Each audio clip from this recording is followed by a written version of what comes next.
A week ago today, ISIS-K carried out a cruel and barbaric terrorist attack against hundreds of innocent Russian citizens at Crocus City Hall.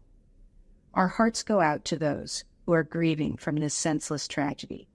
We recognize that this is an incredibly difficult and painful time for your country. I want to make clear that the United States categorically condemns terrorism in all its forms. We remember that Russia was the first to call the United States following the attacks on 9/11.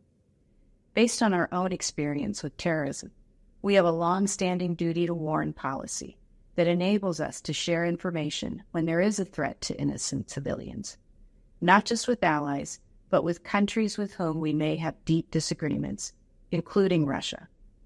Unfortunately, several Russian officials have misrepresented and publicly dismissed the usefulness of the information that the U.S. government passed to the Russian security services earlier this month related to the threats from the Islamic State. The facts are that the information given to the Russian authorities in writing was specific, timely, and credible. ISIS-K has claimed responsibility for the horrific attack last week at Crocus City Hall. ISIS-K is well known to security services around the world as a terrorist organization with a history of barbaric and violent activity, including previous attacks on Russians, as was the case with their 2022 bombing of the Russian embassy in Kabul. We have for many years shared threat information with Russian authorities, and we will continue to do so.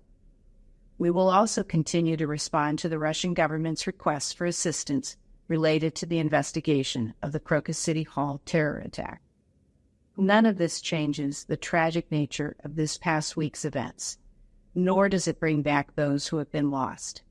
However, we sincerely hope the Russian people are able to find peace and healing over the next several days and weeks as the nation mends itself and moves forward.